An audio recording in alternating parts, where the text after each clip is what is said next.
Hey guys, tonight we begin with something a little darker. A time of plagues, punishments, and pottage. We're diving into what life was really like during the Middle Ages. Forget the castles and chivalry Hollywood sold you. The truth? You probably wouldn't last a single day. So before you get comfortable, take a moment to like the video and subscribe, but only if you genuinely enjoy what I do here. And let me know in the comments where you're tuning in from and what time it is for you. It's always fascinating to see who's joining us from around the world. Now, dim the lights, maybe turn on a fan for that soft background hum, and let's ease into tonight's journey together. Congratulations, you've just woken up in the year 1325. The good news? You're alive. The bad news? So are the fleas. Your bed is a half-rotted straw mattress stuffed with bugs and hay that smells like a barn floor, because it was a barn floor 3 months ago. There's no memory foam, no pillows, and definitely no Egyptian cotton sheets. Just a wool blanket that hasn't been washed since last winter, and now weighs roughly as much as a small cow from the accumulated grime. You blink awake as the church bell clangs in the distance. It's the medieval version of an alarm clock, only louder and somehow even less merciful. Your home is a wooden hut with one room, no windows, and a charming open-concept floor plan where your family, livestock and domestic insects all share the same space. The smell? Oh, it's a fragrant symphony. A subtle blend of stale beer, human sweat, goat, and something you pray isn't mold, but know in your soul probably is. Scented candles haven't been invented, and even if they were, they just melt on your dirt floor. You try to stretch, but immediately regret it, because the air is freezing and your joints ache. You're 22 years old, which in medieval terms is roughly middle-aged. Your spine creaks like an old wooden door, and your knees sound like a bag of rocks being shaken by a confused peasant. Getting out of bed is a gamble. The floor is either wet from last night's rain, which leaks through the thatched roof, or crusty from something your neighbour's chicken did. Either way, your bare feet are now part of the ecosystem. Oh, and privacy. What's that? Your entire family, and maybe a random cousin who just never left, are waking up beside you. There's no bedroom, no curtains, no me time. Just communal everything. Welcome to morning in medieval Europe, where you're never truly alone, because parasites, rodents, and 8 other people are always with you. And this is just how your day starts. It only gets worse from here. So, you've managed to crawl out of your medieval haystack of horrors. Congrats. Now nature calls. And it's not calling politely. It's screaming. Here's the part where you start missing the modern bathroom. There's no toilet, no seat, no toilet paper, no flush, not even a mildly resentful plunger in the corner. In the 14th century, relieving yourself is an adventure, a social experiment, and often a small public event. If you're a peasant, your bathroom is likely a wooden bucket behind the house, which is already full because Uncle Wolfstan had a rough night after eating bad turnips.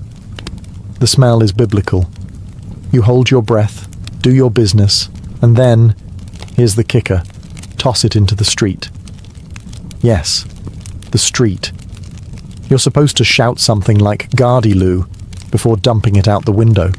That's Old French for "watch out below," although frankly no one ever moves fast enough.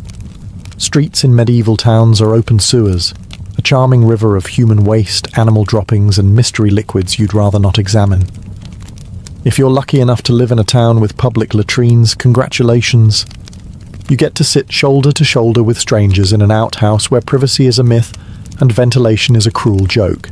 You might make small talk, but try not to breathe too deeply. Toilet paper?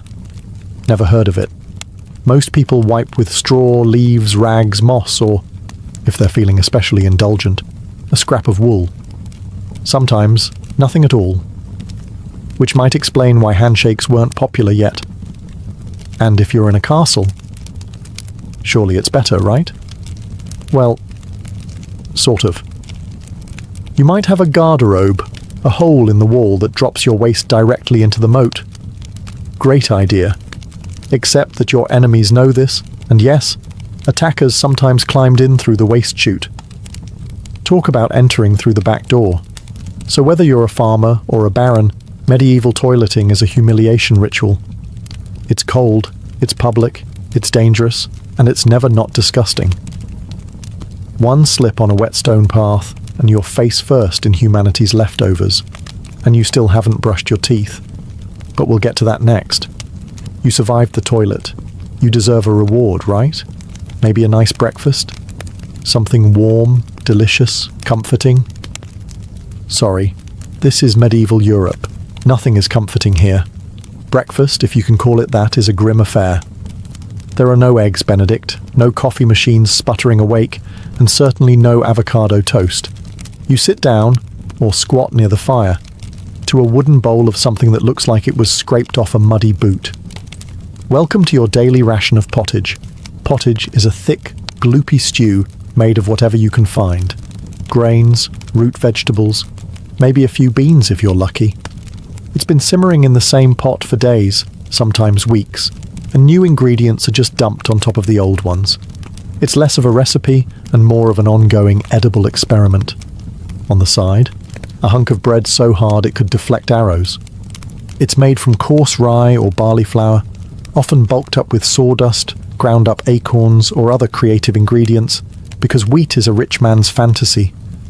This loaf is not your friend. You don't slice it, you negotiate with it. What about drinks?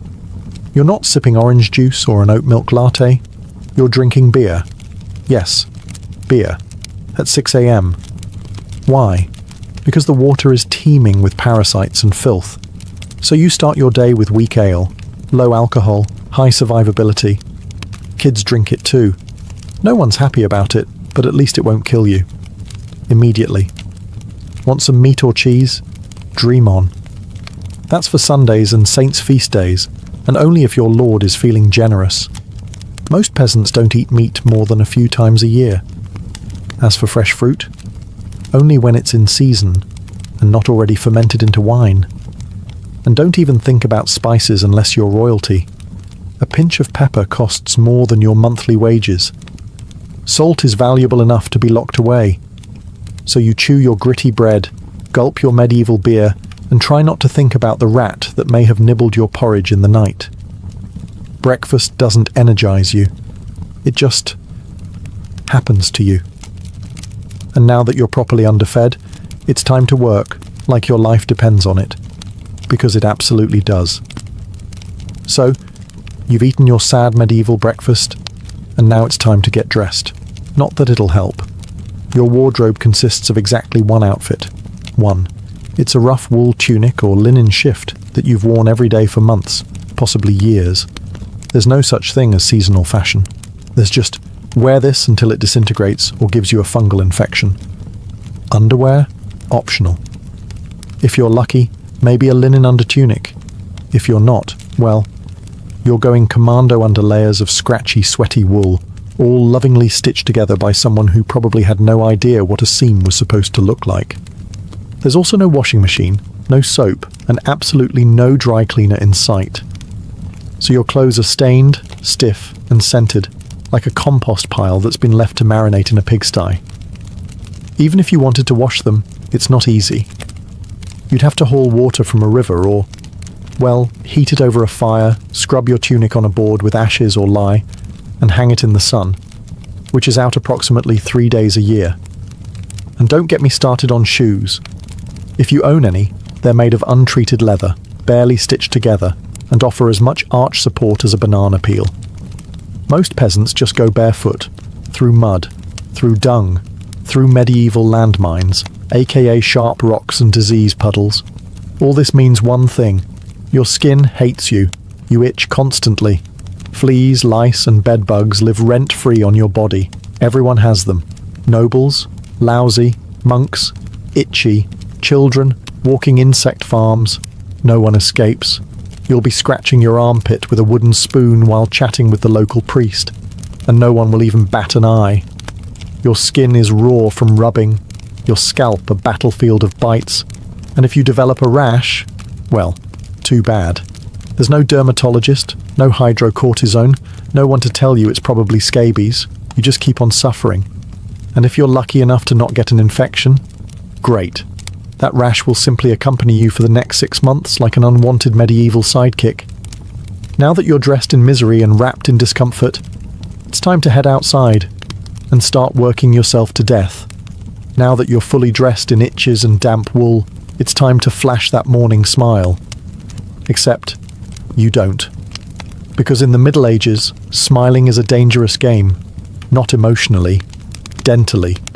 There's no toothbrush, no toothpaste, no mouthwash, no floss. The concept of oral hygiene is about as popular as bathing, which is to say, not very. Some people might chew on a twig or rinse with wine or vinegar, but for the most part, your teeth are on their own, and they're not doing well. By the time you hit your mid-20s, your smile looks like something pulled from a haunted crypt. Cavities are rampant, gums are swollen. And those aren't just food stains on your teeth. That's decay. You have more rot in your mouth than a medieval root cellar. Sugar, while not yet everywhere, is becoming more common among the rich. Imported at great cost, mostly used in small cakes or to show off wealth. If you're a noble, congratulations. You get to rot your teeth faster than the peasants. If you're poor, you'll do it slowly over time with fermented bread, gritty porridge, and years of hard chewing. Toothaches? Get used to them. They're like medieval weather, always there in the background. The kind of pain that makes you consider praying, drinking, or pulling the tooth out yourself with a pair of pliers, and that's not a joke. That was the actual treatment. Dentists didn't really exist, but barber surgeons did. Yes, the same guy who cuts your hair is also pulling your molars out by candlelight with an iron hook and zero anesthesia. Infected tooth? Hope you like fevers, because without antibiotics, it can easily turn into sepsis and kill you. From a toothache. That's right. The same thing that sends us to a pharmacy today could be your funeral in the 1300s, and there's no relief on the social front either. Kissing? Good luck. Halitosis, bad breath, is everywhere. If you're single, you're not judged by your smile. You're judged by your land and your livestock. In short, your mouth is a battlefield, and it's losing the war. Now that your teeth are throbbing, let's head outside. Because your real job, the one that will break your back, is just getting started. Time to head to work. Except there's no office, no desk, no coffee break, and no chance of promotion. Your job, if you're like 90% of the population, is simple. Don't die while labouring for someone else's comfort. You're a peasant. Congratulations. That means you work the land that belongs to a lord who probably doesn't remember your name. You rise with the sun and stop only when it disappears behind the trees. Your tools? A wooden hoe, a rusty sickle, and whatever bones are still intact in your body. There's no weekend. There's no clocking out. There's only sunrise to sunset, 6 days a week. Sunday is off, but only if you're not harvesting, fighting off raiders, or praying feverishly for your infected toe to stop turning black. The work is brutal. Fields are ploughed by hand or with oxen, if you're rich enough to afford one. You dig ditches, sow seeds, pull weeds, and carry water until your spine begins to resemble the letter S. No one cares if you're tired. No one's asking how your mental health is doing. If you're a woman, surprise. You don't just do fieldwork. You also care for children, clean, cook, spin wool, feed animals, and pretend your husband's lice infestation isn't slowly migrating to your side of the bed. Children? They start helping out around age 5. No school, no toys, just a tiny wooden rake and a dream of one day not dying of the flu. And if you're one of the few who isn't a farmer, maybe you're a blacksmith, a tanner, or a cooper. Great. You still work with fire, chemicals, or animal guts all day in poorly ventilated sheds. The pay? Basically survival. The perks? Occasional bleeding. Break a bone? Too bad. Get a fever, drink some warm beer and keep going. You can't afford to stop. Not even for a day. Because if you don't work, you don't eat. And if you don't eat, well, medieval Europe has a solution for that. It's called being replaced. So you grip your shovel, ignore the blisters, and keep digging. Because in the Middle Ages, your job isn't a career, it's a slow-motion endurance test. Now that your back is on fire from labouring in the fields, let's talk about the weather. Because in the Middle Ages, temperature is less about seasons and more about ongoing punishment from the sky. Let's start with winter. There's no insulation, no central heating, and no weatherproofing. Just wooden walls with gaps you could throw a chicken through. Your windows? Covered with cloth, not glass. The fire in the hearth? Nice in theory, but you don't have enough firewood to keep it going because wood is expensive, and gathering it from the forest is sometimes illegal. Yes, you can be executed for picking up the wrong stick from the wrong forest. You bundle up in your one damp wool tunic, huddle near the dying embers, and still wake up with your nose frozen. Your feet? Permanently cold, often damp. Your fingers? So stiff they feel like tiny medieval popsicles. Frostbite isn't diagnosed, it's just called bad luck. Now fast forward to summer. Sounds better, right? Wrong. In summer, your home turns into a clay oven. There's no fan, no cross breeze, and absolutely no deodorant. You sweat through your layers, but you can't remove them, because showing too much skin is scandalous. And also invites sunburn, insect bites, and social judgment. The flies are out in full force, attracted to your unwashed body, and the smell of last week's goat stew that's still fermenting in the corner. Mosquitoes buzz by your ear while you sleep, assuming you can sleep through the sound of your neighbours yelling and babies crying. In the fields, the sun bakes you. No sunblock, no hat, unless you've fashioned one out of straw like a desperate scarecrow. And the worst part, you still have to work. Heatstroke is just called taking a bad turn, so you're either shivering in your own hovel, wondering if your toes will make it to spring, or you're sweating through your only pair of socks while your thighs chafe into oblivion. And the one thing that never changes, no matter the season, your clothes still itch, your food is still terrible, and your next job, still waiting. Welcome to climate control, medieval style. There is none. Feeling thirsty? Need to freshen up? Want to splash a little water on your face to wake up from this damp fever dream of a life? Too bad. In medieval times, water isn't your friend. It's trying to murder you quietly. Let's start with drinking. The nearby stream looks fresh, bubbling and clear, like something out of a fantasy movie. But spoiler alert, it's not. Upstream, someone just dumped a chamber pot into it. And if not that, then a dead pig is probably decomposing in it. Parasites, bacteria, and the entire microbial army of medieval Europe are waiting in every sip. That's why people drank beer. Yes, beer, even children. But before you imagine medieval kids doing keg stands, understand that it was small beer, weak in alcohol, strong in survival. Brewing boiled the water, so it was safer than whatever flowed through the town ditch. Wine was another option. If you were rich enough to afford it, and unconcerned with functioning properly before noon. What about bathing? Surely water was used for cleaning. In theory, yes. In practice, absolutely not. See, back then, people believed bathing actually opened your pores and let the disease in. That's right. Washing yourself was considered medically risky. You were cleaner, apparently, if you never removed the protective layer of filth caked onto your skin. Communal bathhouses did exist, but they quickly gained reputations as places for gossip, scandal, and sometimes full-on medieval extracurriculars. So naturally, the church got involved and shut many down. Even if you did want to bathe, it was a full production. You'd need to fetch water from the well, boil it over a fire, fill a wooden tub that leaked, and then pray no one else in the house used it before you. Or worse, after. And rainwater? Collected in open barrels where birds poop, insects breed and moss thrives. Sounds refreshing, doesn't it? So whether it's going in your mouth, on your body, or onto your crops, water in the Middle Ages is less of a life source and more of a gamble.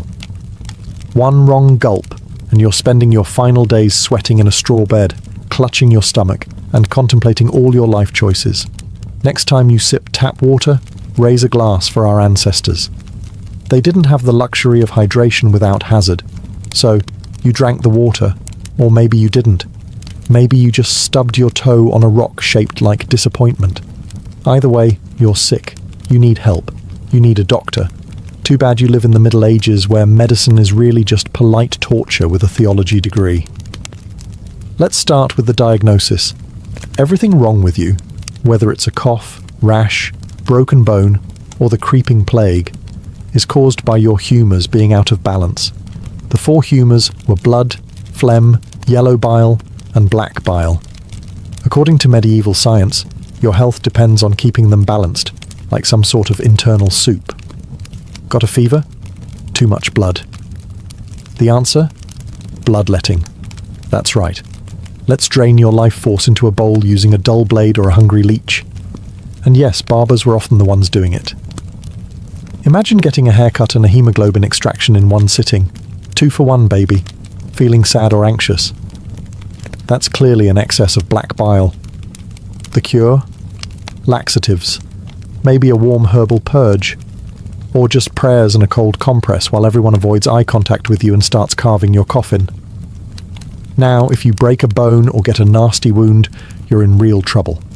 There's no anesthesia, unless you count passing out from pain. Surgery is done with knives that haven't been cleaned since the Crusades. Tools are heated over fire not for sterilization, but because they just look scarier that way. Antibiotics? Centuries away.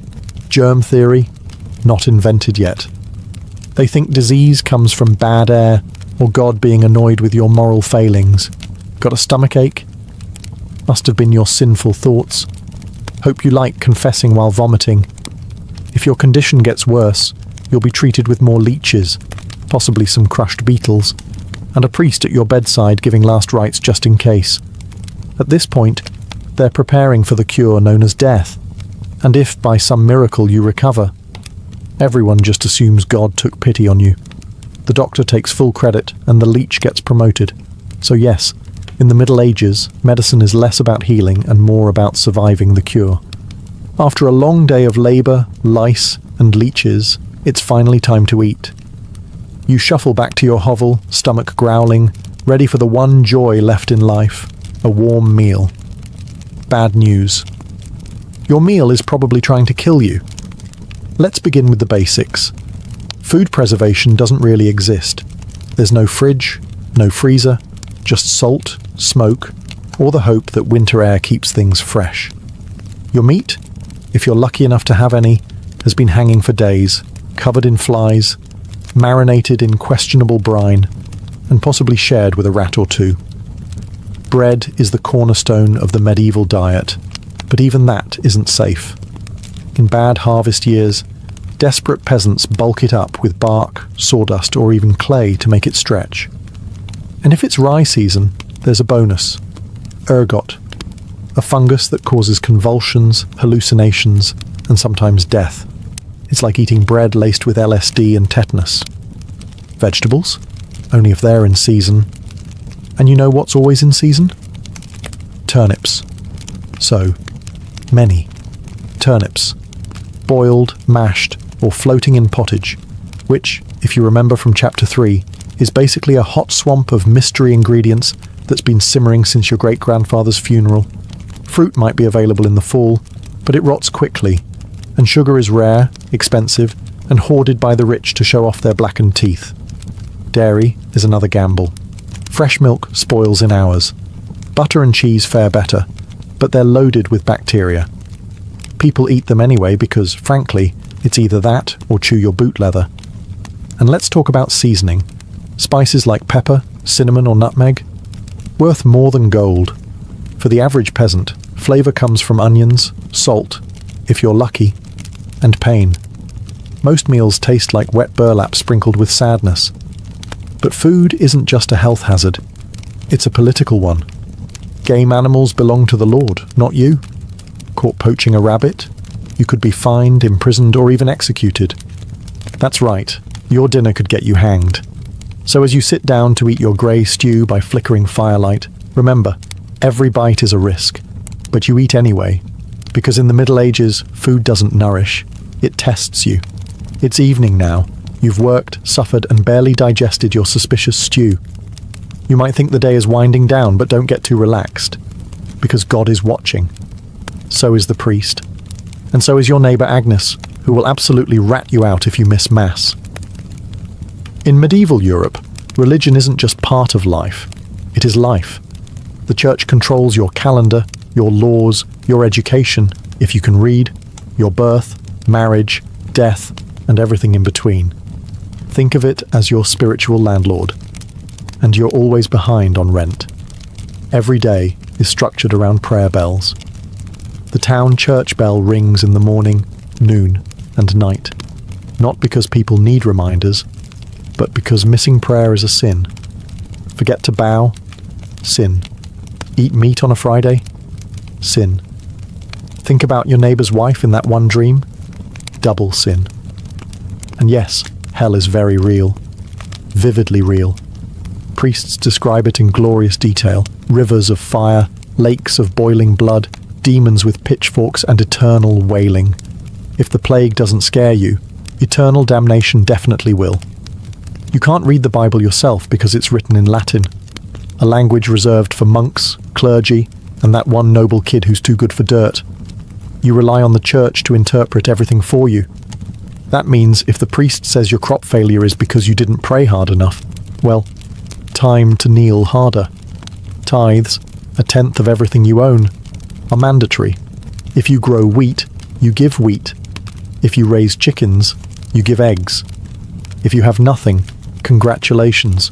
You're spiritually bankrupt and financially doomed. Holidays? They're holy days, dozens of them. And while they offer breaks from labour, they're not for fun. They're for attending Mass, fasting, confessing sins, and reminding yourself that joy is a dangerous indulgence. Questioning the church is dangerous. Heretics are burned, witches are drowned, blasphemers are flogged, and skeptics are quickly reformed. So you go through the motions. You chant, you bow, you pray that your soul, after enduring this dirt-covered life, might finally land in paradise, assuming the priest likes you. Because in the Middle Ages, God may be merciful. But the church? Not so much. If you thought being a medieval peasant was rough, try doing it as a woman. All the filth, famine, and fear, plus childbirth, subservience, and social invisibility. In the Middle Ages, being a woman is like being on hard mode, with no health potions and no restart button. From birth, a girl's life path is pretty much locked in. Marry young, bear children, serve your husband, die tired. Education? Not likely. Unless you're from a noble family and sent to a convent, your intellectual development stops around the time you learn how to churn butter and patch a tunic.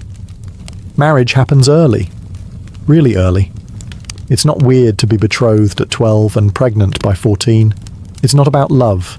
It's about land, livestock, and alliances. Your opinion? Not required.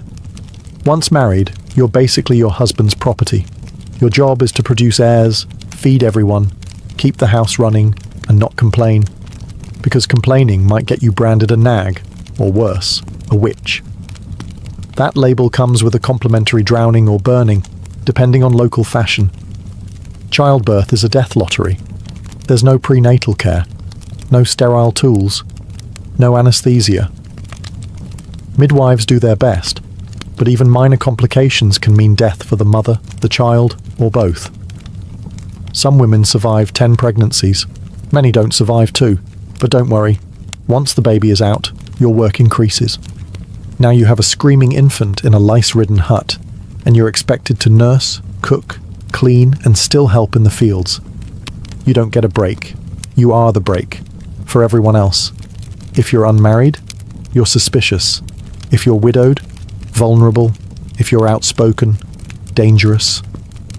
Women who didn't conform were often accused of witchcraft, especially if they had herbal knowledge, a strong personality, or just looked at someone funny on a rainy Tuesday. Even in the church, your role is limited. Nuns lived under strict rules. No speaking without permission. No freedom of movement. and your spiritual worth, always ranked below men. In short, if you're a woman in the Middle Ages, you're expected to endure, obey, reproduce and suffer in silence, ideally while smiling. Because even in a time of universal suffering, women were somehow expected to suffer gracefully. So far, you've battled filth, starvation, social injustice, and possibly a goat. But just when you think your day can't get any worse, here comes violence, loud, bloody, and often completely acceptable by medieval standards. Let's be clear, the Middle Ages were not peaceful.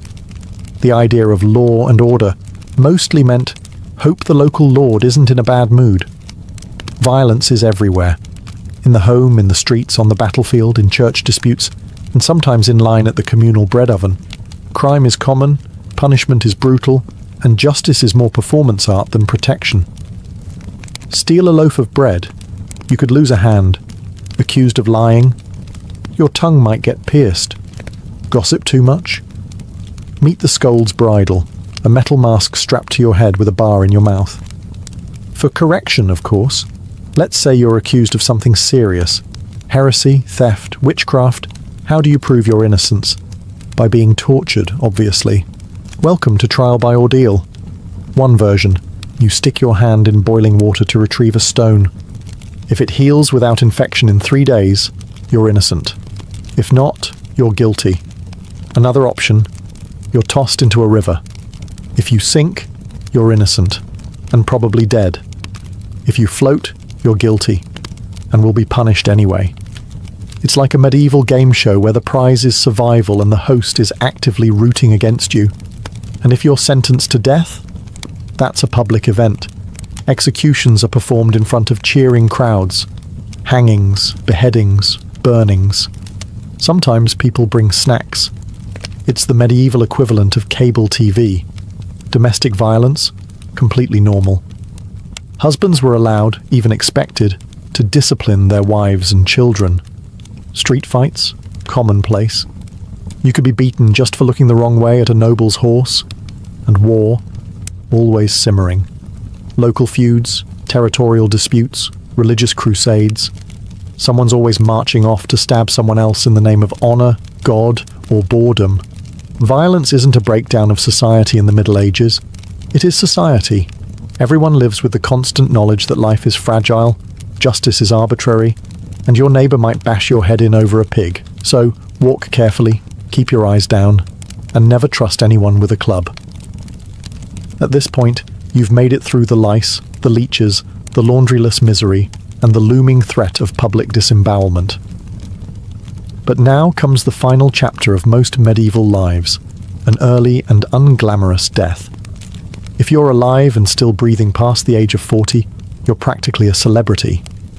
You might even be referred to as the Old One, which is less of a nickname and more of a statistical miracle. Let's break it down. The average life expectancy hovers around 30-40 years, but that number is dragged down heavily by infant mortality. Nearly half of all children died before reaching age 5. Disease, malnutrition, or one bad winter was all it took. No vaccines, no antibiotics, no hope. If you survived childhood, you entered adulthood already exhausted. Work began as soon as you could walk upright, and by 25, your joints creaked like a monastery door. You might be missing several teeth, a finger, and most of your original optimism. Women faced a particularly deadly gauntlet: childbirth. It was one of the leading causes of death for medieval women. No pain relief, no medical intervention, just prayer, hot water, and someone holding your hand while you bled out on a straw-stuffed cot. For men, the dangers were different, but equally relentless. Farming accidents, infections from minor wounds, a neighbor's drunken rage, a crusade gone sideways. Even walking to the market could be risky if you crossed paths with a bored bandit or an angry tax collector. Death could also come quietly, from the plague, which turned cities into cemeteries overnight, or from famine, which could last entire seasons, thinning out entire villages, or from bad luck, like eating spoiled grain and spending your final hours hallucinating and screaming at the walls. And funerals? You were lucky if you got one. Bodies were often buried quickly to avoid disease. No embalming, no polished coffins, just a hole, a few murmured prayers, and a shallow mound of earth, if there was enough space left in the churchyard. So yes, in medieval times, life was brutal, short, and constantly under siege by death in all its casual forms. You didn't retire, you just stopped showing up. And speaking of exits, let's move on to your final chapter. The medieval dream dies. So, how's your day been?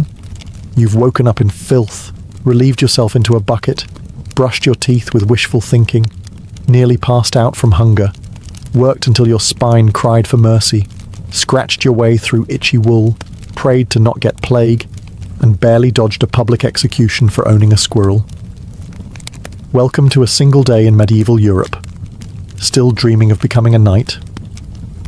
Think again. That romanticized version of the Middle Ages, gallant swordsmen, noble ladies in towers, heroic battles and feasts in candle-lit great halls. It's a myth polished by fairy tales and fantasy books. In truth, the medieval world was gritty, cruel, and deeply unfair. Hierarchy was everything. If you were born poor, you stayed poor. If you were born rich, congratulations. You had a better chance of surviving, but you were still one bad soup away from dysentery and a hasty burial. Even the nobles weren't immune to misery.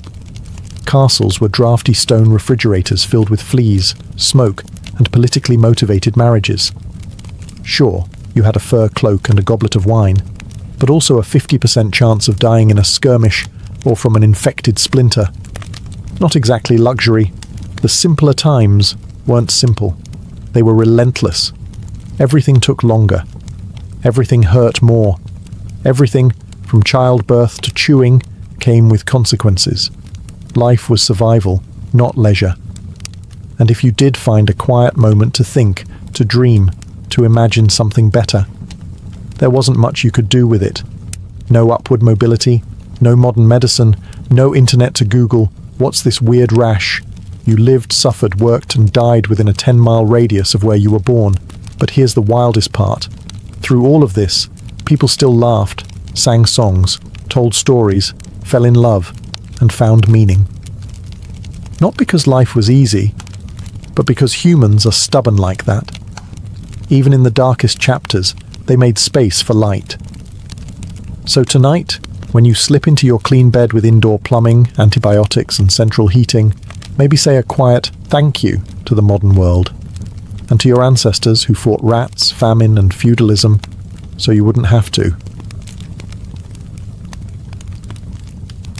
Long before she was Catherine the Great, Empress of all Russia, mistress of reform, and icon of ambition, she was simply Sophie.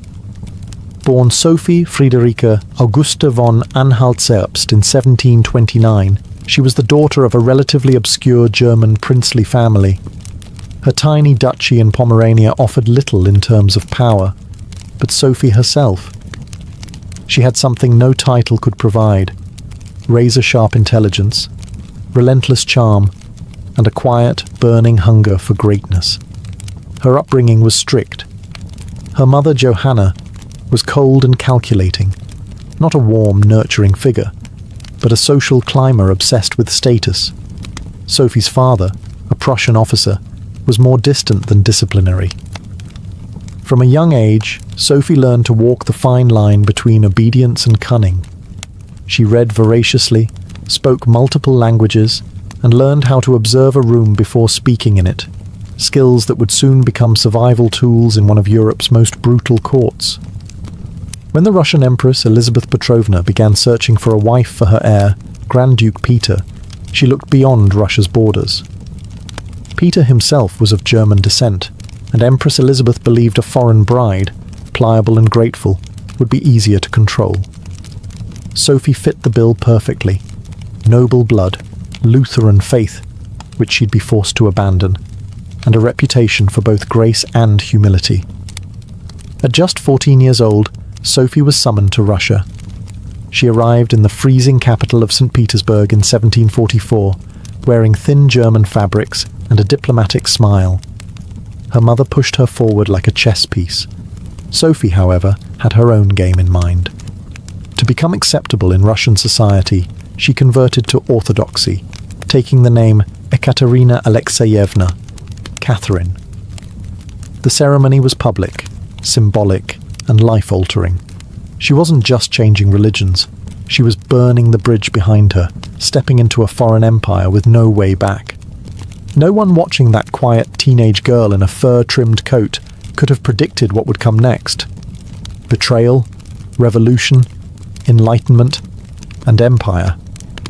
But from the moment Sophie stepped foot in the Russian court, she stopped being a pawn and began planning how to become a queen. Catherine's marriage to Grand Duke Peter was meant to secure her place in Russian royalty, but from the very beginning, it felt more like a cage than a crown. Peter, heir to the Russian throne, was not the dashing prince of fairy tales. Awkward, immature, and obsessed with toy soldiers, he was far more interested in playing war games in his chambers than governing an empire, or showing affection to his new wife. Some accounts even suggest he refused to consummate the marriage for years. He idolized Frederick the Great of Prussia and resented the Russian court that had adopted him. In contrast, Catherine embraced Russia with a fierce determination. She learned the language, studied its history, and memorized Orthodox rituals. She wanted to belong. Peter wanted to escape. This mismatch wasn't just emotional, it was political. The Russian court was a viper's nest of gossip, paranoia, and brutal power games. Empress Elizabeth still ruled with absolute authority, but her health was in decline. Everyone knew a transition was coming, and everyone had an agenda. Catherine was watched constantly. Her letters were read, her friendships monitored, and her every move scrutinized. She couldn't trust her husband, her mother, who was still whispering in her ear on behalf of foreign interests, or even her servants. In this world, alliances could turn into accusations overnight. But Catherine was no fool.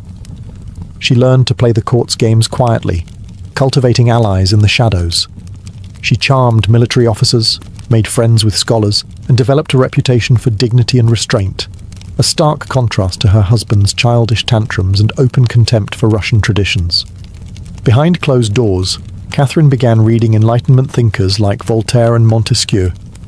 While others saw her as a young consort, she was building a vision, not just for herself, but for Russia, a nation of strength, education, and reason. But there was one problem. The longer Peter lived, the longer Catherine remained in limbo, a powerless wife to a man unfit to rule. So she waited, observed, and planned. She knew the Russian throne wouldn't be inherited. It would have to be taken. In 1762, after nearly 2 decades of waiting, watching, and quietly maneuvering, Catherine saw her moment and seized it with breathtaking precision. Empress Elizabeth had died, and Peter, now Peter III, was finally Tsar. But his reign began unraveling almost immediately. In just a few short months, Peter alienated the church, offended the nobility, insulted the army, and lavished praise on Prussia, Russia's longtime enemy. He reversed key policies, humiliated the clergy, and talked openly about divorcing Catherine to marry his mistress. The court, already wary of his erratic behaviour, turned cold. The army, filled with generals loyal to Catherine, grumbled in corridors. Even ordinary Russians, devout and patriotic, saw Peter as a foreign puppet who mocked their traditions. Catherine, watching all of this unfold, made her move. In July of that same year, while Peter was away at his summer palace, Catherine launched a bloodless coup d'etat. Supported by key military officers, including her lover Grigory Orlov and his influential brothers, she rode through St. Petersburg in full regalia, was proclaimed Empress Catherine II, and won the allegiance of the powerful Imperial Guard. Peter, caught off guard and without allies, surrendered within days. He was taken into custody, and shortly after, found dead under mysterious circumstances. Officially, it was reported as a hemorrhoidal colic. Unofficially, it was murder.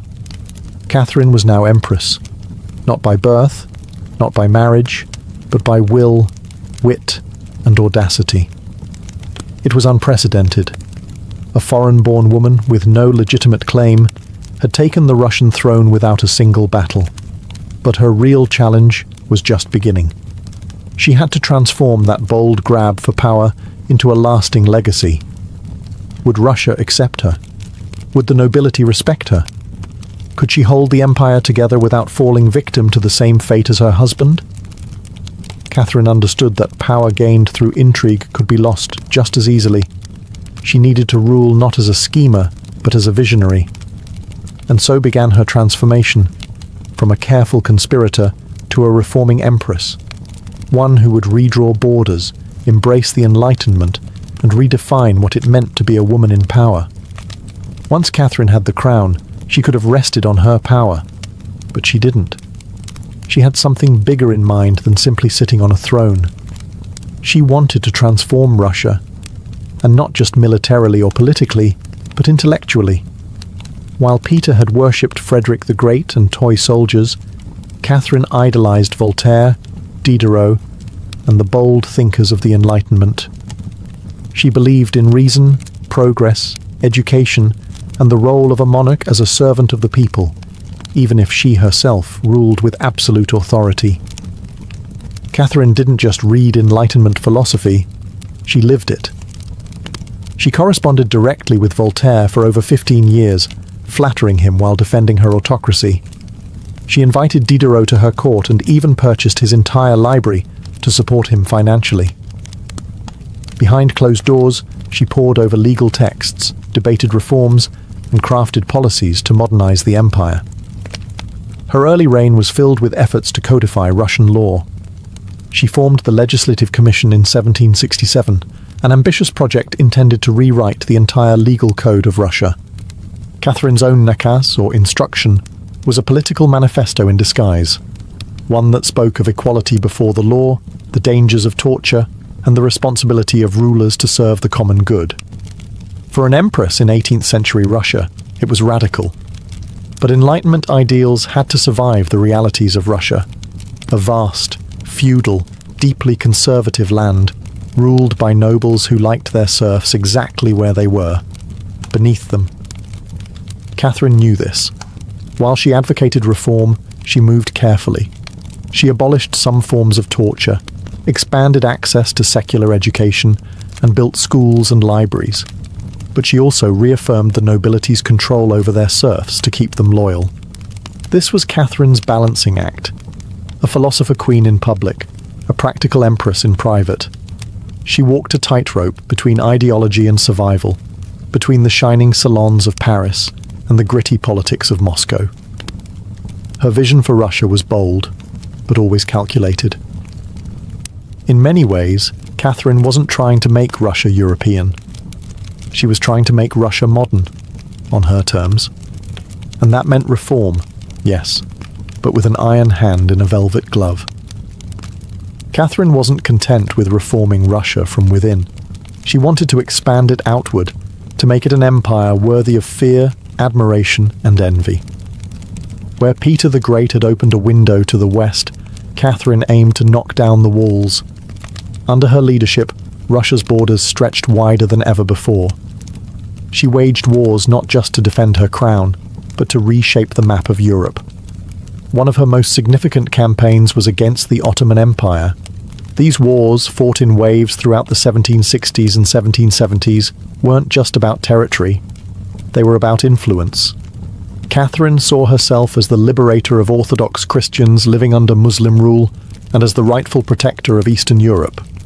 Under generals like Alexander Suvorov and Grigory Potemkin, Russia captured key regions including Crimea, the northern coast of the Black Sea, and access to warm water ports, something Russian Tsars had coveted for generations. These victories weren't just military, they were symbolic. With each conquest, Catherine sent a message. Russia was no longer the distant, backward cousin of Europe. It was a continental force. She also turned her gaze westward. In a series of deals and diplomatic maneuvers, Catherine participated in the partitions of Poland, carving up the struggling Polish-Lithuanian Commonwealth along with Austria and Prussia. By the end of the Third Partition in 1795, Poland was erased from the map, and Russia claimed vast new lands and millions of new subjects. But Catherine didn't just conquer with armies. She also colonized with ideas. New cities were built. Trade routes were expanded. German settlers were invited to cultivate Russian farmland. The empire became a mosaic, from the icy Baltic to the sun-drenched shores of the Black Sea. And through it all, Catherine remained the central force, reading reports, issuing orders, and personally overseeing the shape of her expanding empire. Critics would accuse her of being power-hungry, even imperialistic. But to Catherine, expansion wasn't ambition, it was destiny. A great ruler, she believed, was measured not just by ideas but by borders. She didn't just want to rule Russia. She wanted to remake it as a civilized empire, feared by its enemies, respected by its peers, and loyal to her alone. For all her brilliance and power, Catherine the Great was just as famous for what went on behind palace doors. And no, not all of it was whispered in libraries. Catherine's private life became one of the most talked about aspects of her reign. She had lovers, not just one or two, but a carefully curated parade of them, many decades younger, often handsome, and sometimes politically influential. She didn't hide them. In fact, she often rewarded them with titles, estates, and pensions, if they behaved well. If not, they were quietly dismissed, sometimes with a polite thank you and a promotion. Among the most important of these lovers was Grigory Potemkin, a man as brilliant as he was bold. Their relationship blurred the lines between romance, politics, and partnership. Some historians believe they may have even married in secret. Together, they shaped military campaigns, colonization projects, and the transformation of southern Russia. Potemkin wasn't just a lover, he was her co-ruler in many ways. Still, Europe couldn't look past the scandal. Gossip swirled. Satirical pamphlets painted her as lustful, insatiable, even unhinged. And after her death, the rumours only got worse, the most infamous being the completely false and grotesque tale involving a horse, spread by her enemies to smear her legacy. But why the obsession? Simple. Catherine was a woman who wielded power unapologetically, and in a world where female rulers were expected to be either saintly virgins or tragic figures, she refused to play the role. She lived, loved, and ruled on her own terms, and that made her dangerous. Ironically, while her critics painted her as immoral, Catherine herself was deeply philosophical about love and sexuality. She believed pleasure was a natural part of life, and that personal relationships didn't have to threaten public responsibility. She separated emotion from governance, a feat few male rulers managed. In reality, her liaisons were often strategic. She surrounded herself with men who were loyal, capable, and politically useful. And when they ceased to be, she let them go, usually with a smile and a generous retirement. Catherine's love life didn't weaken her rule. It was part of her strategy, a blend of passion and power that made her unforgettable, envied and feared. For all her charisma and control, Catherine's reign was not without peril. And in 1773, that peril came in the form of a bearded Cossack named Yemelyan Pugachev. He was no ordinary rebel. Pugachev claimed to be none other than Peter III, Catherine's dead husband. According to him, he had survived the coup and now returned to reclaim the throne from the German usurper. It was absurd. Peter was long gone.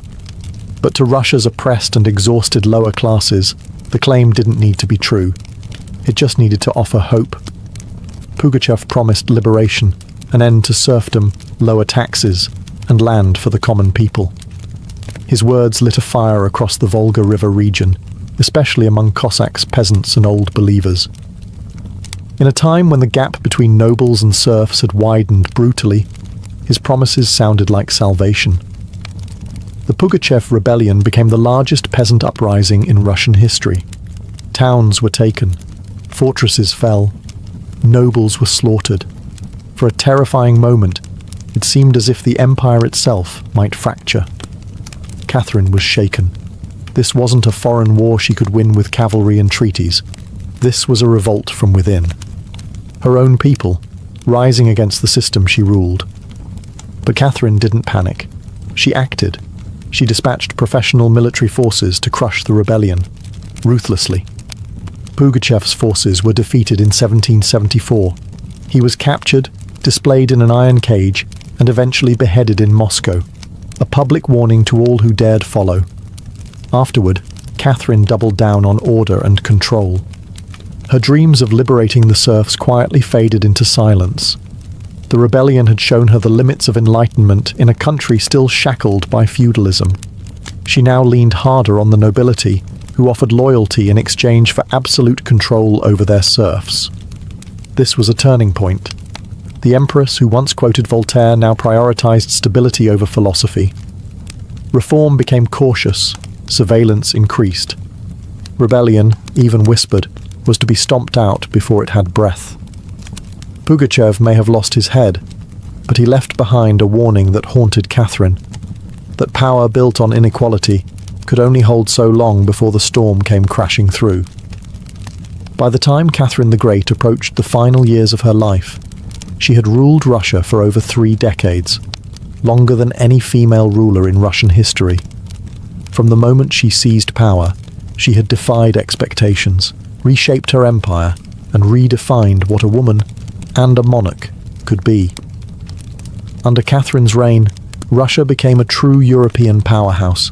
Its territory expanded by over 200,000 square miles, swallowing Crimea, parts of Poland, and stretches of the Black Sea coast.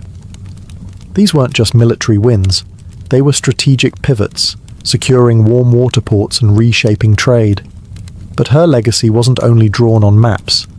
Catherine left a cultural mark as well. She helped found the Hermitage Museum, amassed one of the greatest art collections in Europe, and corresponded with the greatest minds of the Enlightenment. Her court became a centre of sophistication, art, and intellectual ambition. In a country often viewed as backward by Western Europeans, Catherine put Russia firmly on the cultural map. She modernized education, founding schools for girls, and promoted the printing of books. She introduced smallpox inoculation to Russia, even publicly receiving the vaccine herself, an act of scientific bravery in her time. Yet, her reign was also one of contradictions. While she admired Enlightenment ideals, she never freed the serfs. In fact, she extended serfdom deeper into Russia's territories. Her reforms, while impressive, remained mostly top-down, designed to polish the empire without truly transforming its foundations. Still, Catherine's rule brought stability and ambition. She understood that power was not inherited. It was crafted, managed, and constantly defended. She ruled not by divine right, but by force of will, political brilliance, and relentless calculation. She was called many things: a usurper, a tyrant, a reformer, a seductress. But above all, she was effective. When she died in 1796, Russia was wealthier, larger, and more formidable than it had been in centuries. She left behind a throne secure, an empire expanded, and a legend that would endure for centuries. Catherine didn't just reign, she ruled, with intellect, strategy, and an unapologetic grip on history. And in doing so, she became more than an empress. She became a myth. For all her power, expansion, and enduring legacy, Catherine the Great was still, at her core, a woman navigating a man's world and reshaping it in her image. Behind the imperial portraits and state decrees was someone deeply aware of how precarious her position was. She was not born Russian. She came to the throne through a coup. She ruled an empire that didn't want a woman in charge, and yet she not only endured, she thrived. Catherine was never content to be ornamental. She read constantly, wrote endlessly, and never stopped learning. Her daily schedule was intense. Hours of reading reports, corresponding with foreign powers, editing state papers, and managing a court filled with rival factions. She wasn't content to simply sit on the throne. She worked the throne like a stateswoman born to it. She was also, in many ways, lonely. She surrounded herself with courtiers, lovers, and artists, yet wrote in her memoirs of how few people she could truly trust. Her son Paul, whom she distrusted and kept away from state matters, grew into a man she feared would undo all her progress. Her greatest emotional partnership, with Grigory Potemkin, faded into deep friendship, but his death in 1791 left a wound that never truly healed. Catherine crafted her image carefully. She understood the power of narrative, and wielded it better than most monarchs of her age. She posed as Mother of Russia, enlightened monarch, warrior empress, and lover of the arts. But beneath those roles was a woman who had endured rejection, betrayal, scandal, and rebellion, and kept going. When she died in 1796, she left behind an empire transformed, but also questions. Could she have done more to end serfdom? Were her Enlightenment ideals compromised by politics? Was she more reformer or ruler? History remembers her by the title she never gave herself, the Great. It wasn't because she was flawless, or kind, or just. It was because she took power and wielded it on her own terms, in a time and place where women weren't supposed to have any. She didn't just wear the crown, she rewrote what it meant to deserve one. In the humid depths of the Chiapas jungle in southern Mexico, the ruins of Palenque whisper stories from the ancient Maya world.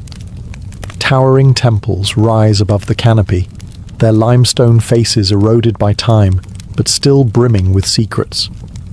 And in 1994, one of those secrets revealed itself. A team of Mexican archaeologists, led by Fanny Lopez Jimenez, was surveying Temple Threed, a relatively modest pyramid next to the more famous Temple of the Inscriptions, the burial site of the mighty king Pakal the Great. Temple Threed wasn't expected to hold much, until they noticed something odd. A sealed, hidden chamber beneath the structure. No looters had touched it. It was pristine. When the archaeologists broke through and lowered themselves inside, they found a stone sarcophagus resting in silence. The air was heavy with the weight of centuries. As they opened the lid, red dust rose like smoke. Brilliant, shocking red. The interior was covered in powdered cinnabar, a toxic mercury sulfide used ceremonially by the Maya. And lying within that crimson cloud was the skeleton of a woman. She had been buried with care and reverence. Her bones were fragile but intact, her skull still wearing a jade mask, and her body surrounded by funerary offerings. Necklaces, diadems, ear spools, all crafted from jade and shell. Everything about the burial screamed royalty. Yet no name was inscribed, no glyphs identified her. It was one of the richest female burials ever found in Mesoamerica. And yet, it was a total enigma. Why was she buried in red powder? Who was she? Was she a queen, a priestess, or perhaps even Pakal's wife? The researchers called her the Red Queen, and the name stuck.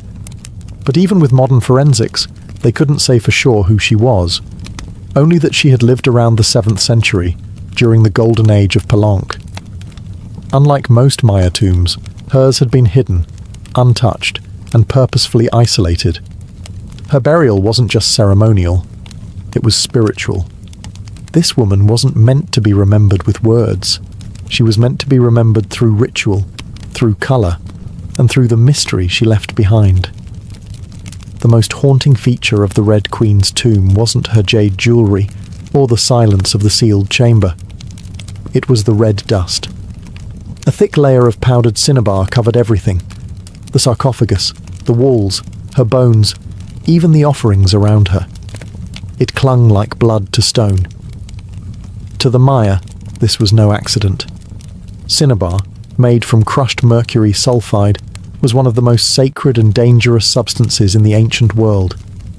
Its vibrant red colour wasn't just visually striking, it symbolised blood, rebirth, and the life force that connected the human and divine realms.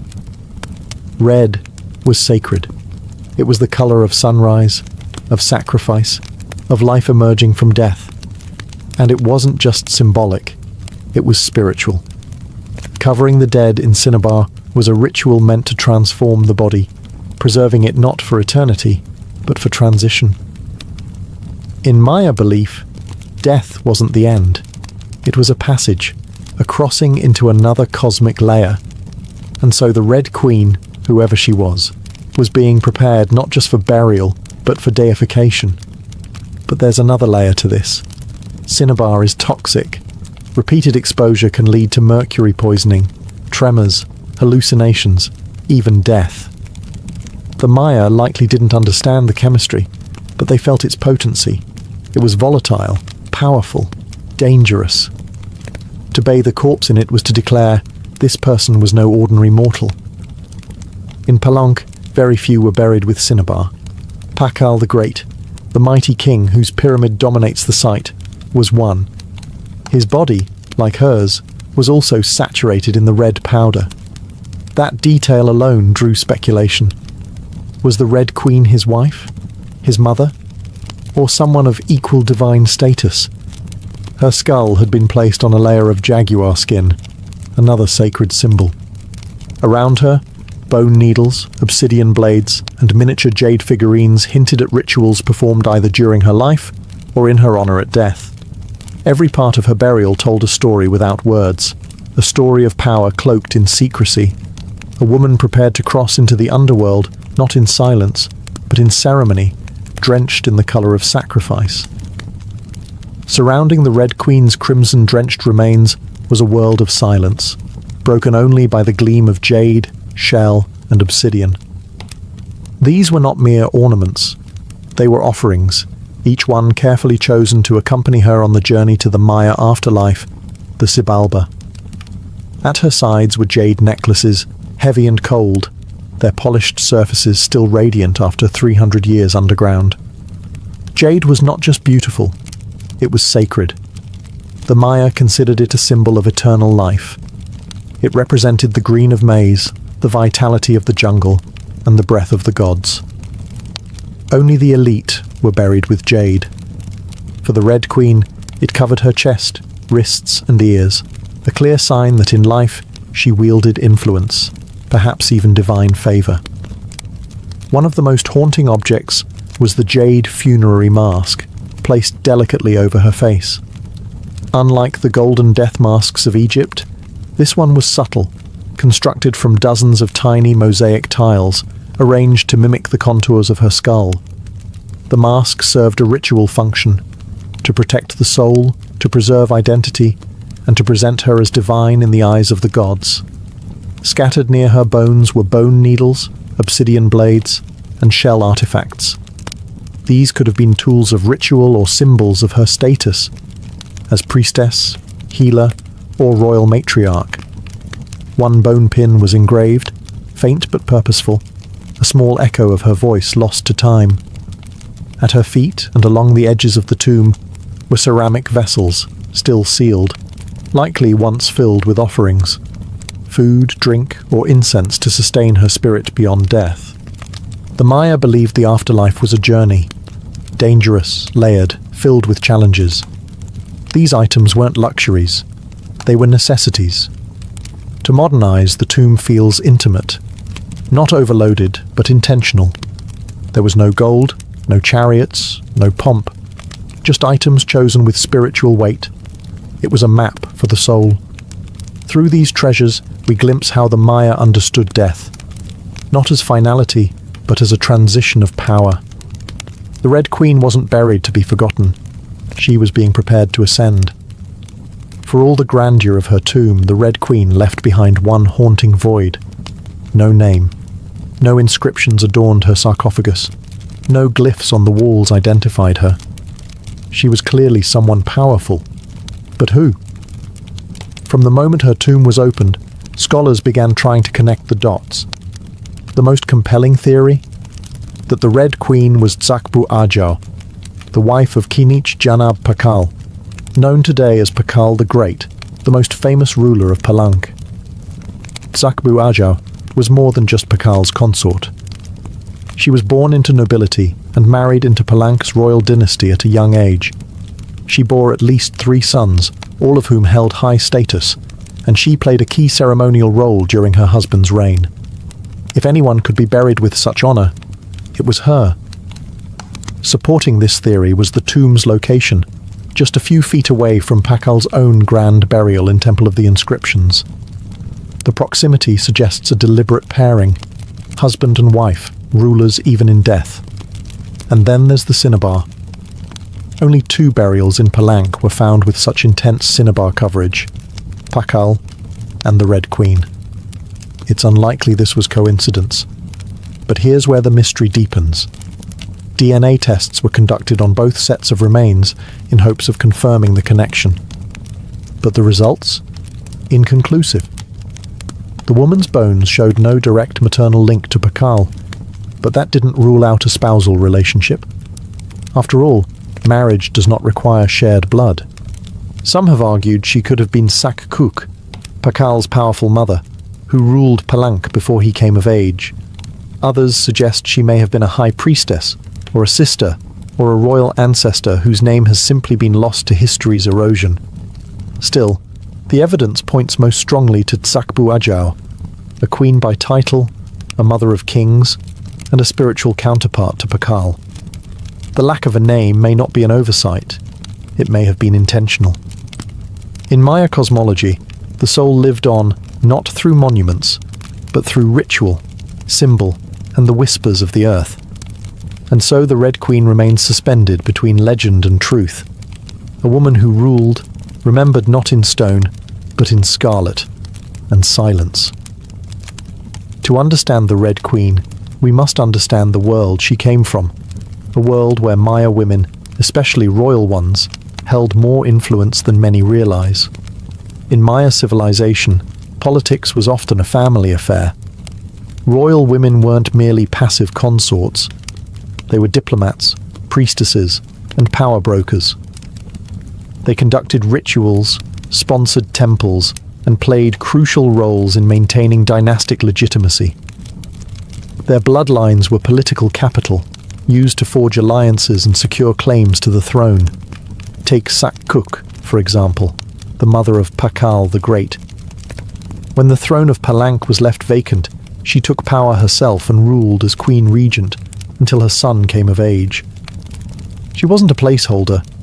She was a ruler in her own right, issuing decrees and overseeing construction projects. Without her, Pakal may never have risen at all. And she wasn't an anomaly.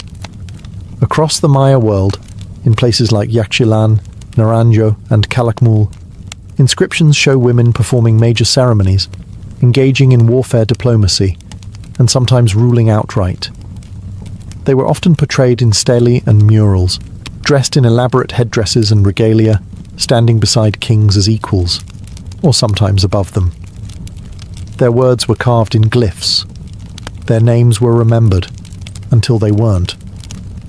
By the time Spanish conquistadors arrived centuries later, much of that memory had eroded. The colonial lens saw native women as silent figures in a male-dominated world, but the archaeology tells a different story, one of complex gender roles, where power was negotiated, not simply inherited. This context casts the Red Queen in a new light. She may not have ruled in name, but her burial, rich, sacred, and positioned beside Pakal, suggests she was a central pillar in the royal order. Her jade mask wasn't just decoration. It was a symbol of identity, of power held in life and protected in death. Her bloodline may have been the very glue that held Palanka's dynasty together. In Maya civilization, a queen wasn't just a queen. She was a keeper of sacred lineage, a voice in ceremony, and often the bridge between gods and men. The Red Queen may be nameless, but in her world, she was never voiceless. The Red Queen wasn't just buried with treasures. She was buried in architecture rich with purpose, layered with Maya cosmology, ritual symbolism, and intentional design. Her tomb wasn't merely a grave, it was a gateway to eternity. Her body was discovered inside Temple Third, one of the smaller pyramids within the heart of Palenque, yet its proximity to Temple of the Inscriptions, the resting place of Pakal the Great, is telling. These temples weren't built randomly. Their positioning was sacred, guided by astrology, myth, and dynastic legacy. Temple the Third rises modestly compared to its grand neighbour, but it hides something even more intimate. A sealed crypt, untouched by looters, perfectly preserved. It was constructed deep within the temple's core, accessible only by a steep, narrow staircase. The descent into her tomb feels almost symbolic, a ritual journey downward, into the underworld. The chamber itself is stark, made of cut stone, sealed tightly for over 1,300 years. No glyphs or murals cover the walls, no ornate carvings tell her story. But perhaps that silence is intentional. This was a space not for the living to interpret, but for the dead to transform. At the centre, her sarcophagus sits like an altar. Crafted from limestone, it echoes the grand stone coffin of Pakal next door. While Pakal's lid is famously engraved with scenes of cosmic rebirth, the Red Queen's tomb is more subdued. The focus is inward, on the body, on the cinnabar, on the ritual of death itself, and yet there are subtle architectural cues that hint at meaning. The tomb is aligned east to west, a symbolic path mirroring the sun's journey from life to death. The chamber is small, but powerful. It feels deliberate, personal, a sacred enclosure for someone revered. Maya temples were cosmological tools, bridges between the heavens, the earth, and the underworld. To be buried in one was to be elevated beyond the human realm. The Red Queen's eternal home wasn't an afterthought. It was a carefully constructed shrine, a place where death became transformation. Her bones rest in stone, her essence in cinnabar, and her legacy in the architecture itself. A temple that speaks without words, telling us she mattered. To the ancient Maya, death wasn't the end. It was a threshold, a sacred passage into the underworld, known as Xibalba. And for someone like the Red Queen, this crossing was not only spiritual, it was political, cosmological, and deeply ritualized. Burial rituals were carefully choreographed events, rooted in myth and meant to guide the soul through the treacherous layers of the underworld. Maya texts and iconography tell us that Xibalba was no peaceful afterlife.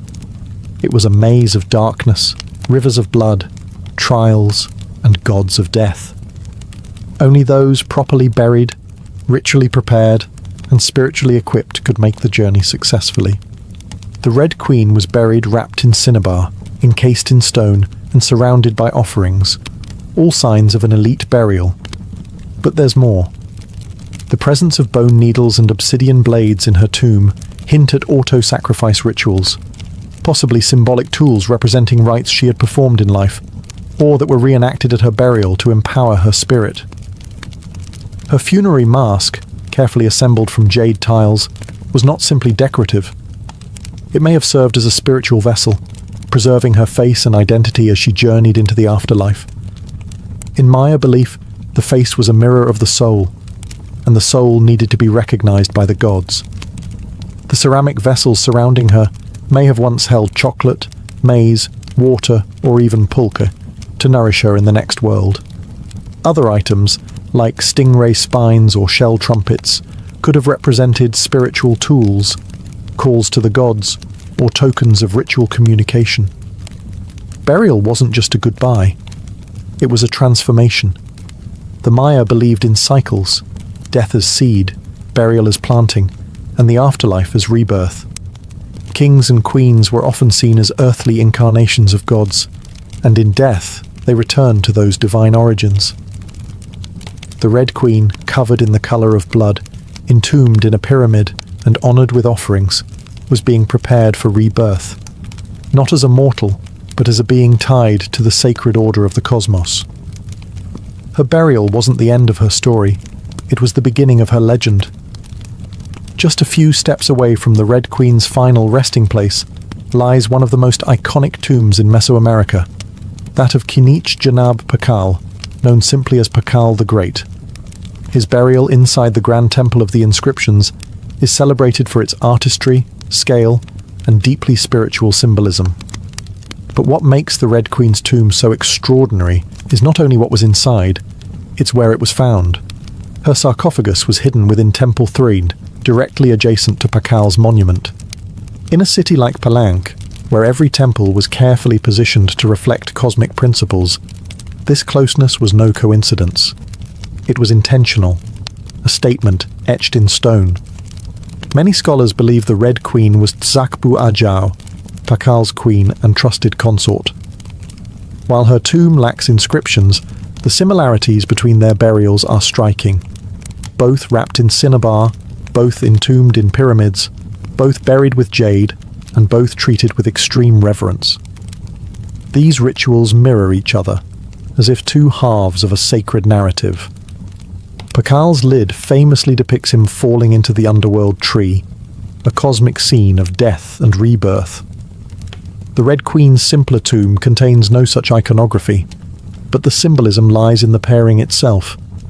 If Pakal represented the sun, journeying through the underworld at night to rise again, then the Red Queen may have represented the moon, the feminine force that follows its own mysterious path in the sky. Together, they embodied a cosmic duality, masculine and feminine, king and queen, sun and moon, order and ritual. In Maya mythology, rulership was not singular, it was relational. Harmony in the cosmos required balance, and that balance extended into the dynastic court. By placing the Red Queen beside Pakal, the Maya were preserving not just a marriage, but a cosmic partnership. Their proximity in death may have mirrored their roles in life, a queen not behind, but beside her king, sharing not just a throne, but a legacy. In their tombs, they speak without words. Two souls, wrapped in cinnabar and stone, joined across eternity, one of history's most sacred silences. Though her name was lost to time, the Red Queen of Palenque endures, not as a forgotten relic, but as one of the most enigmatic and powerful women of the ancient world. Her tomb, sealed for over 1,300 years, now whispers across centuries, inviting questions that echo louder with every discovery. She represents a mystery that still resists full understanding. We may never know exactly who she was. No glyph carved her name, no stela told her story. And yet, the care in her burial, the richness of her offerings, the symbolism of her crimson-drenched bones, all speak of a woman profoundly important. Not merely as a wife or consort, but as someone who held real influence, spiritual weight, and royal blood. Today, the Red Queen forces us to re-evaluate assumptions. She's a reminder that in the ancient Maya world, women were not silent. They led rituals, governed cities, and shaped dynasties. While kings like Pakal have long taken the spotlight, the Red Queen's re-emergence reminds us that power did not belong to men alone. It flowed through mothers, queens, priestesses, and visionaries. Her legacy is more than the treasures she left behind. It's the conversation she started among archaeologists, historians, artists, and storytellers. Every jade bead, every layer of cinnabar, every architectural choice in Temple Thethid tells us something deliberate. This woman mattered, and perhaps that's the most extraordinary part of her story. Not what we know, but what we still don't. The Red Queen teaches us that history isn't just a collection of facts, it's a living puzzle, a shared human longing to connect with the past. In that sense, her legacy is still unfolding. She lies wrapped in red, the colour of life and sacrifice, of blood and rebirth. Her face, once hidden behind a jade mask, now stares back at us through science, art, and wonder. She remains nameless, but not voiceless. Mysterious, but not forgotten. The Red Queen may have ruled a kingdom in life, but in death, she rules something greater, our imagination. Her tomb was sealed in stone. Her story was written in silence. And still, somehow, she speaks. Frida Kahlo was born on July 6, 1907, in the vibrant district of Coyoacán, then a village on the outskirts of Mexico City.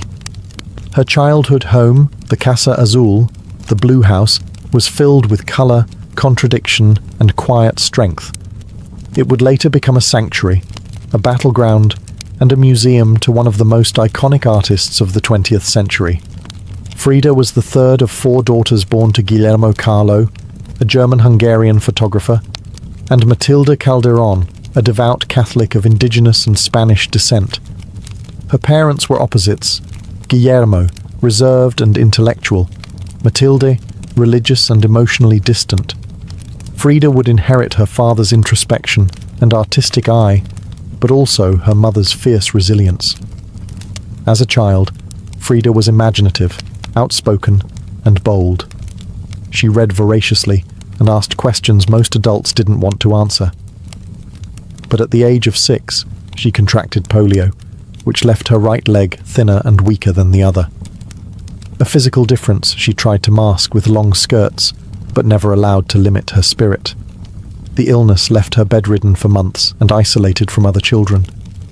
During this time, she grew close to her father, who encouraged her to exercise, ride bicycles, and stay mentally sharp.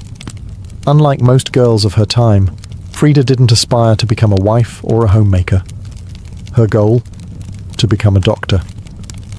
She enrolled in the prestigious National Preparatory School in Mexico City at age 15, one of only a handful of girls accepted. There, she stood out not just for her intelligence, but for her rebellious wit, radical thinking, and unique sense of style. She joined a group of young intellectuals known as the Cachuchas, who debated philosophy, literature, and politics.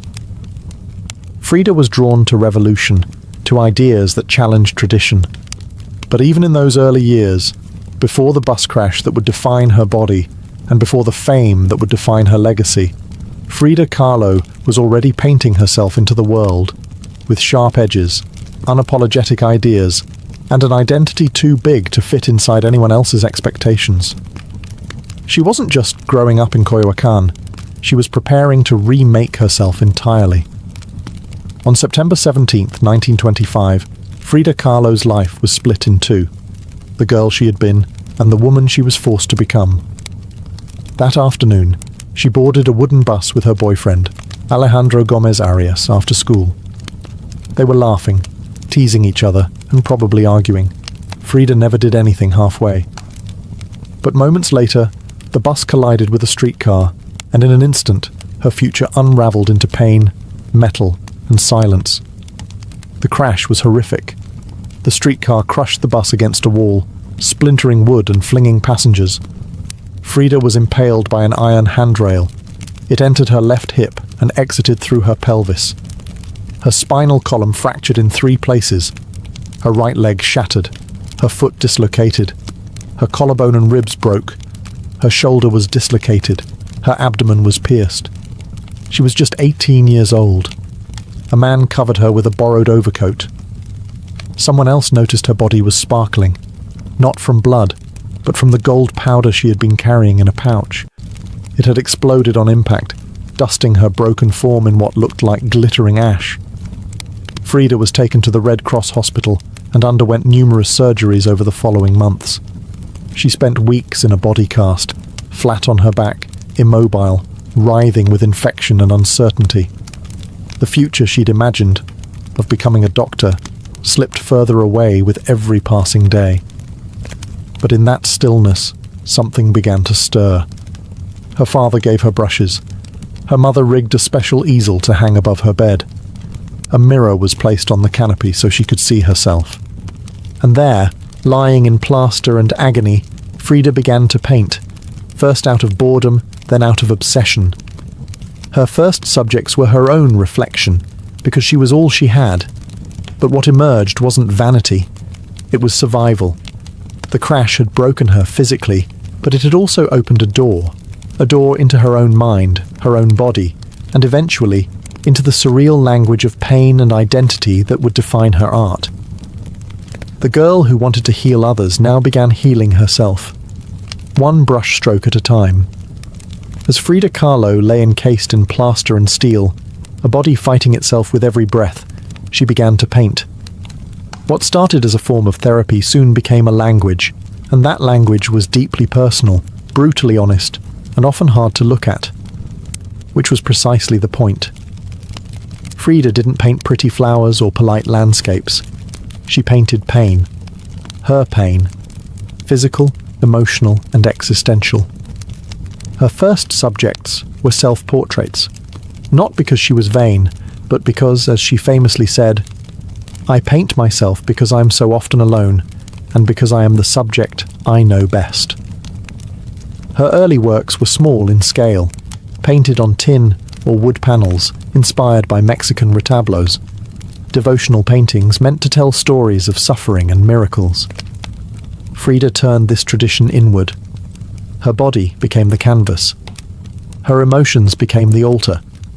She painted herself as split, as pierced, as bleeding. In one painting, she is impaled by nails, like a modern-day martyr.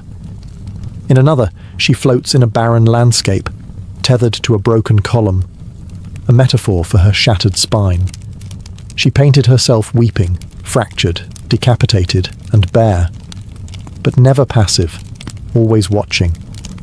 Her pain was not sanitized. She painted the ugliness of trauma with beauty, defiance, and even humor. Each piece was a reclamation of her body, her experience, and her identity as a woman in a world that often tried to define her. But Frida wasn't just telling her story. She was inventing a new kind of visual narrative, one that blended Mexican folk art, surrealism, medical illustration, and symbolism. Her paintings became dreamlike autopsies of her soul, framed in color, culture, and myth. By the time she recovered enough to walk again, albeit painfully, Frida was no longer the girl who had wanted to be a doctor. She was an artist, and her art was unlike anything anyone had seen. She had taken the worst thing that had ever happened to her and turned it into a source of creation. Frida Kahlo didn't just paint her pain. She made the world look at it, and in doing so, she turned suffering into a sacred act of self-expression. In 1928, still recovering, still painting, and just 21 years old, Frida Kahlo met the man who would become the most profound and turbulent relationship of her life, Diego Rivera. He was 20 years her senior, already Mexico's most famous painter. Massive in both stature and presence, Rivera was a giant of Mexican muralism, known for his sweeping, politically charged frescoes that told the story of the Mexican people. Frida had seen his work before. She admired it. But now she wanted his opinion of her work. She brought her paintings to him at the Ministry of Education, interrupting his scaffolded work to ask bluntly, "Do I have talent?" Diego took one look and said yes, and not just out of kindness. He recognized in her something rare, an unfiltered voice, raw and unpretentious, full of rage, irony, pain, and beauty. They began a relationship that was as consuming as it was creative. Frida once said, "I suffered 2 accidents in my life, one in which a streetcar knocked me down, the other was Diego." They married in 1929, an odd pairing to outsiders.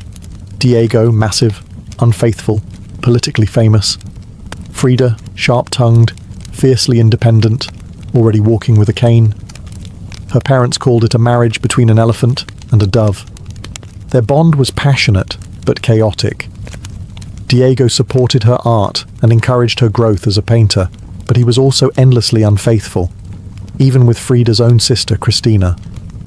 Frida was devastated, and in return, she took lovers of her own, both men and women, including rumored affairs with Leon Trotsky and painter Georgia O'Keeffe. They divorced in 1939, then remarried a year later with different terms. This time, Frida would keep her autonomy, her home, her money, her name. Their second marriage was less about traditional love and more about creative partnership and mutual understanding. Despite the betrayals and the heartbreak, Diego remained a constant force in Frida's life. He challenged her, he wounded her, but he also believed in her, as an artist, as a revolutionary, and as a woman who could redefine what painting could be. Together, they were not peaceful, but they were legendary. In the 1930s, Frida Kahlo followed Diego Rivera on a journey north to San Francisco, Detroit, and New York, as he completed high-profile mural commissions. These years abroad brought her face-to-face with American industrialism, wealth, and the contradictions of capitalism, and they left her with deep political discomfort. Frida was a proud Mexican nationalist, a committed communist, and an admirer of indigenous traditions. The opulence she witnessed in the United States, especially while the Great Depression ravaged much of the country, only deepened her sense of disillusionment. In letters home, she mocked the culture's materialism and obsession with appearances. She missed the grit, colour, and contradiction of Mexico. While Diego painted enormous murals on factory walls, Frida began to paint smaller, quieter revolutions, deeply personal works on tin and canvas. Her style solidified, sharp, surreal, emotional, and intimate. It was during this time that she produced some of her most iconic self-portraits. Frida didn't just paint herself for vanity. She painted herself to survive. Her identity became her landscape. With her body constantly in pain, from her accident, multiple surgeries, and a failed pregnancy in Detroit, she turned inward. Her portraits showed her bleeding, fragmented, exposed. Yet her face was always calm, always direct, unapologetic. One of her most powerful works, Henry Ford Hospital, shows her lying on a hospital bed, crying, surrounded by floating symbols of loss. A fetus, a snail, medical equipment, a cracked pelvis. It was raw, graphic, and deeply emotional, a canvas that bled with truth. Back in Mexico, Frida immersed herself in leftist politics. She and Diego welcomed Leon Trotsky into their home while he lived in exile. Frida wore Tijuana dresses, traditional indigenous garments, not just as fashion, but as a political and cultural statement. Her art was never disconnected from her beliefs. Her identity, her body, and her ideology all intertwined in her work. While Rivera was painting murals of revolution, Frida painted its human cost, the body in pieces, the mind on fire, and the self always staring back. In exile and in illness, she became not just a painter of pain, but a painter of resistance. When Frida Kahlo returned to Mexico in the late 1930s, she was no longer just Diego Rivera's wife. She had become something else entirely. A force, an artist whose work radiated with raw honesty, surreal symbolism, and cultural identity. Back in her homeland, she stepped fully into herself. Her Casa Azul in Coyoacán became a sanctuary of color and contradiction. Bright cobalt walls, yellow trim, Aztec statues in the garden, monkeys and parrots wandering freely. The house was a living extension of Frida's imagination. It was a blend of tradition and rebellion, elegance and earth. Here, she surrounded herself with pre-Columbian artifacts, ex-votos, folk art, and revolutionary books. She wore bold Tijuana dresses, wove flowers into her hair, and painted amid the scent of copal incense and the sounds of mariachi on the street outside. This period marked an explosion of creativity. Her paintings became more intricate, more symbolic, and more political. Works like the two Fridas revealed a divided self, one in European dress with a bleeding heart, the other in indigenous clothing, strong and composed. It was Frida's visual autobiography, a portrait of love, loss, and heritage. In 1939, she exhibited her work in Paris, where artists like Picasso, Breton, and Kandinsky praised her fiercely original style. But even among the surrealists, Frida stood apart. When André Breton tried to label her as one of their own, she pushed back. "They thought I was a surrealist," she said. "But I wasn't. I never painted dreams.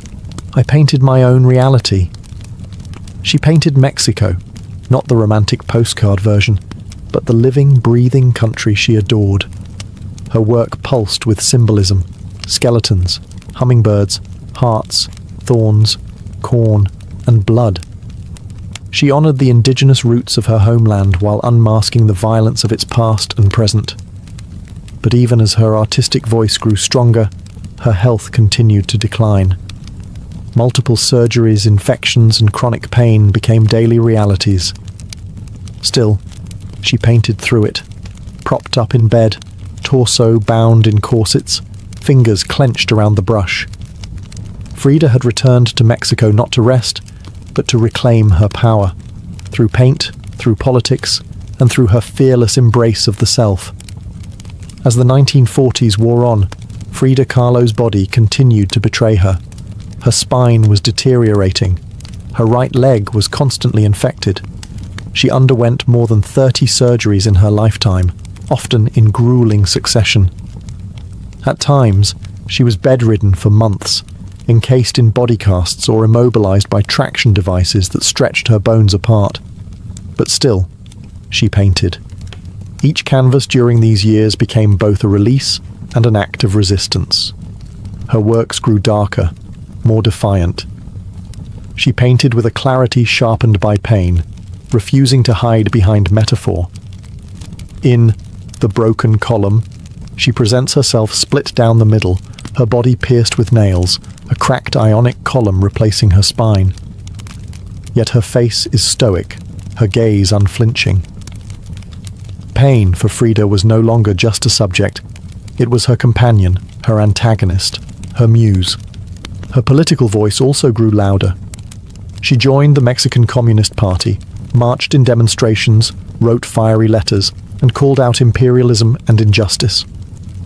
When her health no longer allowed her to walk, she appeared at protests in a wheelchair, defiantly holding signs and shouting slogans. In 1953, Frida was given her first solo exhibition in Mexico, a long overdue celebration of her art. But her health was so fragile, doctors told her she couldn't attend. So she did what only Frida would do. She arrived by ambulance, carried in on a stretcher, and placed in the center of the gallery on her hospital bed. Dressed in traditional finery, surrounded by her own work, she greeted guests with tequila, laughter, and that fire still burning in her eyes. Her final paintings were both childlike and harrowing. In Marxism Will Give Health to the Sick, she painted herself wearing a steel corset, cradled by the hands of Marx, casting away symbols of oppression. Her last known work was a still life of sliced watermelons, one piece bearing the words, "Viva la vida," long live life. Even in the face of death, she remained defiant, joyful, and political. Frida Kahlo's last portraits weren't just self-portraits. They were acts of revolution, painted in pain, but always signed with life. On July 13, 1954, at the age of 47, Frida Kahlo died in the same place she had been born, La Casa Azul in Coyoacán. The official cause was listed as a pulmonary embolism, but those closest to her whispered of something deeper. She had been ill, yes, but also exhausted. By pain, by surgeries, by the long war with her own body. Just days before, she had attended a political protest against the CIA-led coup in Guatemala. Weak and wheelchair-bound, she insisted on going, her clenched fist raised in the air. Revolution remained her final heartbeat. Her last diary entry was brief but piercing. "I hope the exit is joyful, and I hope never to return." Frida's funeral was held at the Palacio de Bellas Artes, Mexico's most prestigious cultural institution. Her body, draped in the red flag of the Mexican Communist Party, was watched over by friends, family, artists, and revolutionaries. Diego Rivera was inconsolable. He called her the greatest love of his life, even as his betrayals had nearly broken her. But in the years that followed her death, something extraordinary happened. Frida Kahlo refused to disappear. At first, her name was whispered only in art circles. Her works weren't easy to categorize, too political for surrealists, too surreal for traditionalists. But slowly, her image, her story, and her defiance began to resonate. Through the 1970s and 1980s, as feminist scholars and activists reclaimed forgotten voices, Frida's became louder. She wasn't just a painter anymore. She was a symbol of pain turned into beauty, of feminism born through resistance, of Mexican identity celebrated without apology, of queerness, disability, revolution, and authenticity. Her face, unibrow, gaze, flowers in her hair, became iconic. Her home became a museum. Her diary became a sacred text. And her paintings now hang in the world's greatest museums. Frida Kahlo had lived much of her life in Diego's shadow. But in death, she stepped forward. She didn't just leave behind paintings. She left behind a mirror and dared us all to look, not with pity, not with fear, but with fire. Today, Frida Kahlo's face is everywhere. Printed on t-shirts, painted on murals, turned into dolls, memes, posters, and icons. Her signature unibrow, her flower-crowned hair, her direct gaze, all instantly recognizable. But what makes her legacy powerful isn't just that people know her face, it's that they recognize the truth behind it. Frida didn't try to be flawless. She didn't fit into boxes. She wasn't conventional, and she didn't care to be. In a world that demands perfection, she gave us realness. Raw, messy, vibrant, angry, joyful, contradictory realness.